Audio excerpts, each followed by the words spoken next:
दोस्तों, एक समय था जब भारत के राजा महाराजाओं के साहस, प्रतिष्ठा और वैभव के चर्चे चारों ओर थे।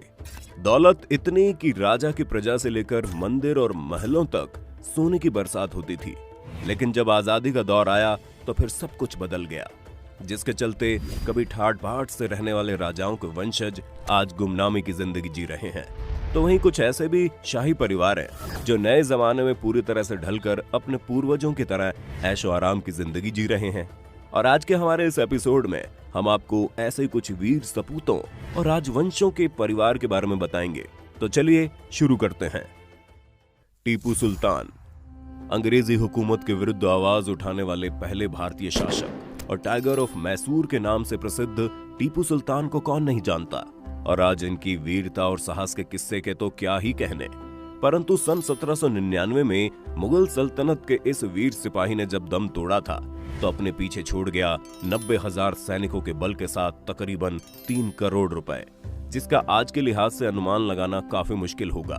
मगर बदकिस्मती से वक्त की ऐसी मार पड़ी कि आज इनके वंशज पाई पाई के लिए मोहताज हैं और अपनी जीविका चलाने के लिए रिक्शा चलाते हैं।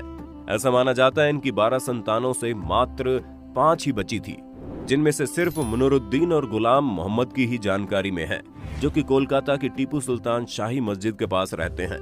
इस परिवार की आर्थिक स्थिति इतनी बेकार है कि कुछ सदस्य मिट्टी का तेल बेचकर और रिक्शा खींचकर करीबन 300 से 400 रुपए में अपना पेट पालते हैं। वाकई में दोस्तों, वक्त सच में बलवान होता है। जिसे आज राज करना चाहिए वो खुद का घर भी नहीं चला पा रहे। अकबर के 12वीं पीढ़ी के वंशज और बहादुर शाह जफर के 22वें बेटों में से एक के वारिश याकूब हबीबुद्दीन टूसी भी उन मुगलों की संतान है जिनके हालात बाकियों की तरह ही है। ये हैदराबाद में किराए के घर में रहते हैं और बेहद तंगी से जूझ रहे हैं। वैसे सरकार से इनको किसी बड़े नेता की तरह Z+ सिक्योरिटी के साथ हर महीने 8,000 पेंशन तो मिलती है, मगर इन्हें चाहिए इनके पूर्वजों की सारी संपत्ति, फिर चाहे वो आगरा का ताजमहल हो या फिर भारत सरकार का खजाना। और इसके लिए उन्होंने बाकायदा भारत सरकार पर केस भी कर रखा है।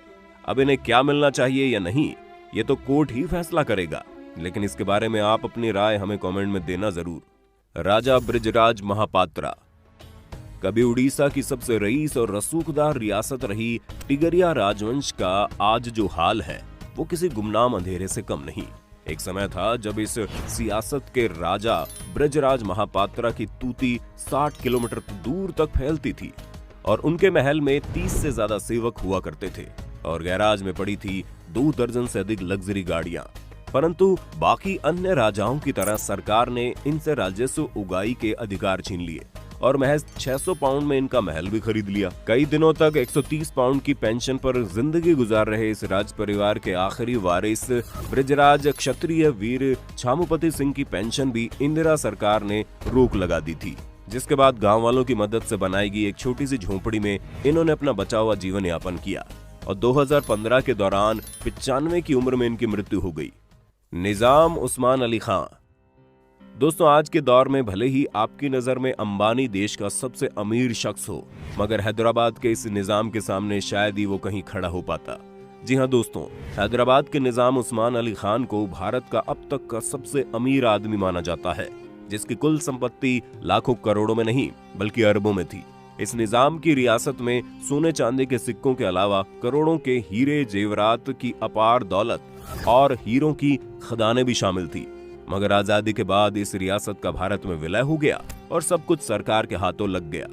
आज इनके पौत्र मुकर्रम जहां तुर्की के शहर इस्तांबुल में एक छोटे से फ्लैट में रहते हैं, वहीं इनके अन्य भाई परिवार की संपत्ति के लिए संघर्ष कर रहे हैं। बहादुर शाह जफर, दोस्तों बहादुर शाह जफर को भारत के सबसे उम्रदराज शासकों के रूप में याद किया जाता है, जिन्होंने दिल्ली के तख्त पर वर्षों तक हुकूमत की। मगर उनकी 6वीं पीढ़ी से ताल्लुक रखने वाले जियाउद्दीन टकी की हालत काफी खस्ता है और वो मौजूदा समय में अपने 2 बच्चों के साथ किराए के कमरे में रहते हैं। मात्र पेंशन के भरोसे बैठे जियाउद्दीन टकी को अपना परिवार चलाने के लिए काफी मशक्कत करनी पड़ रही है, जिसके लिए वो शासन प्रशासन से अपील भी करते रहते हैं, इस उम्मीद में कि कभी न कभी भारत सरकार उनके पुरखों की संपत्ति उन्हें वापस लौटा देगी। उनकी सरकार से अपील है कि मुगल वंशजों को मिलने वाली 100 रुपए की स्कॉलरशिप को फिर से शुरू कर देना चाहिए और पेंशन को बढ़ाकर 8,000 तक कर देनी चाहिए। खैर, अब राज तो नहीं रहा, समय बदल चुका है। ऐसे में सरकार से सिर्फ अपील ही कर सकते हैं, बाकी तो उनके हाथ में है।